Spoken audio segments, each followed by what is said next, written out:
Hello everyone, welcome to CLAT prep. आज है 5 जुलाई 2025 और जैसा कि आप सभी को पता है हम डेली न्यूज़ एनालिसिस करते हैं, फैक्चुअल एनालिसिस करते हैं और उसके साथ साथ 20 क्वेश्चंस की प्रैक्टिस भी करते हैं।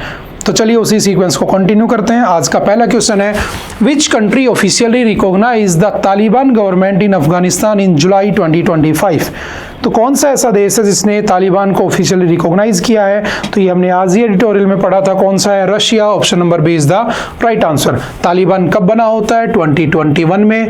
पहले इसका नाम क्या था? तो याद रखना आपका अफगानिस्तान, और Afghanistan was handed over to the Taliban, जो कि एक मिलिटेंट ग्रुप था बाय द यूएसए। यूएसए ने उसे हैंड ओवर कर दिया होता है। ट्रीटी कौन सी हुई थी? दोहा ट्रीटी। ठीक है। Who won the rapid section of the Grand Chess Tour 2025 in the Zagreb? तो कौन जीता है? Gukesh Dommaraju. Option number C is the right answer. D Gukesh ने उसे जीत लिया है। वन लाइनर में स्पोर्ट्स वाले न्यूज में याद रखना।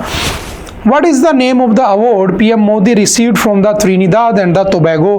हमने पढ़ा था वहां पर हमारी जो आपकी गिरमिटिया कम्युनिटी बनी हुई है, कहाँ पे? त्रिनिदाद और टोबैगो में। वहाँ मोदी जी गए हुए थे और वहाँ पर मोदी जी को क्या दिया गया? हाईएस्ट सिविलियन अवार्ड दिया गया। कौन सा है?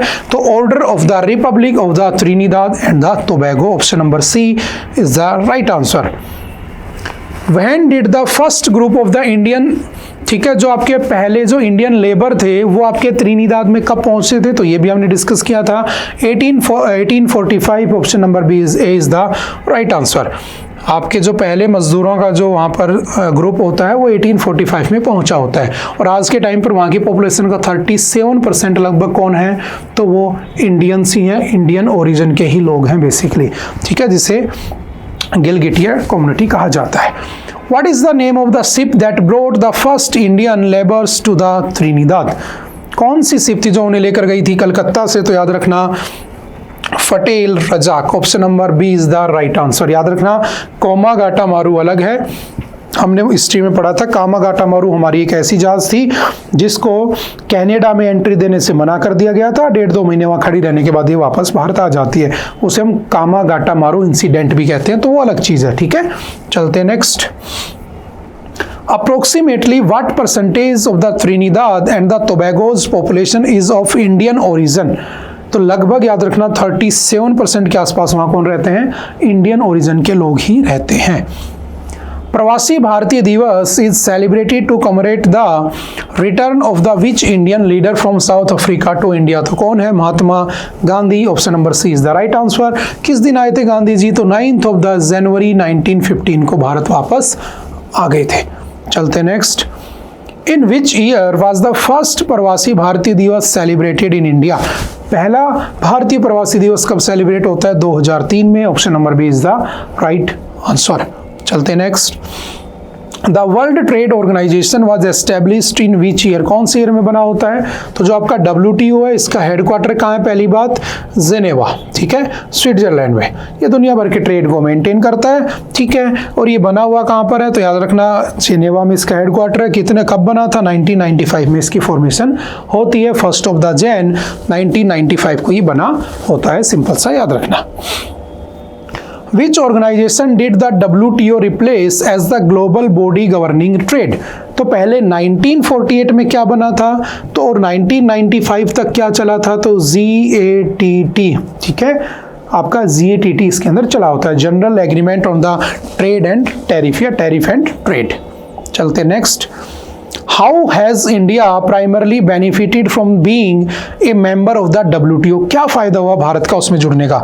तो भारत को बेनिफिट ये मिला कि हमारी जो एक्सेस था वो ग्लोबली हो गया और कुछ नहीं है। To enhanced access to the global market, हमें ग्लोबल मार्केट तक हमारी एक्सेस हो गई।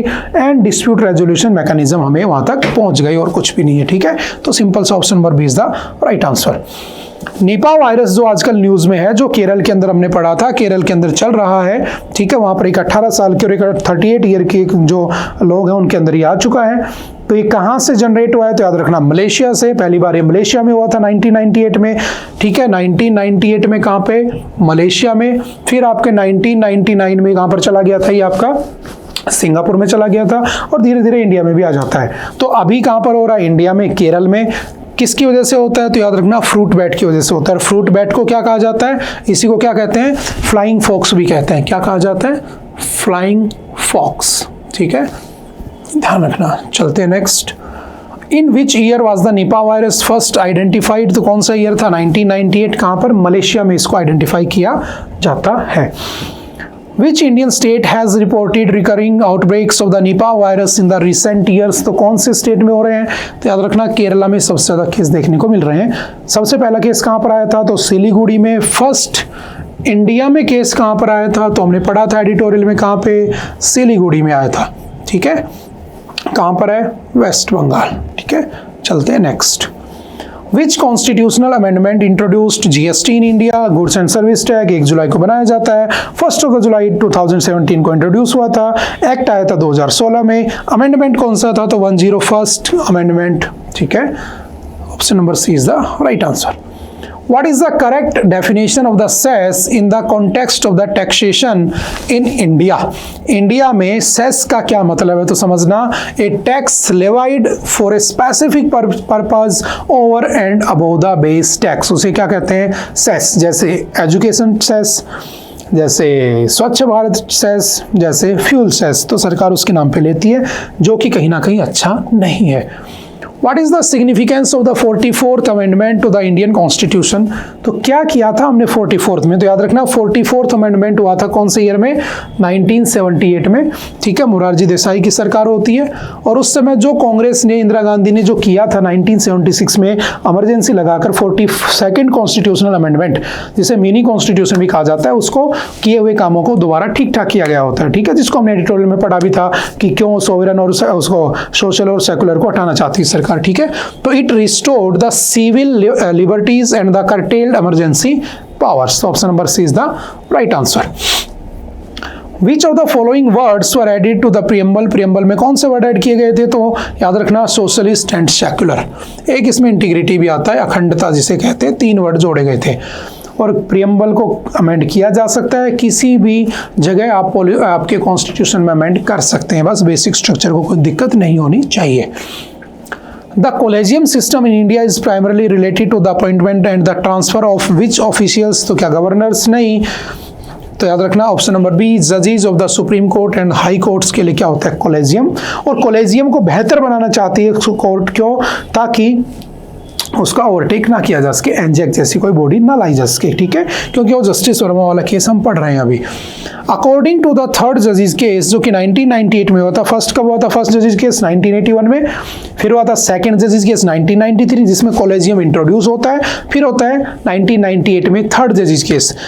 सेकंड जजेस केस में 1+2 की स्ट्रक्चर होती है। थर्ड जजेस केस में 1+4 यानी कि 5 जजेस की स्ट्रक्चर कर दी जाती है, और उसके बाद आपका एनजेक आ जाता है, एनजेक को हटा दिया जाता है।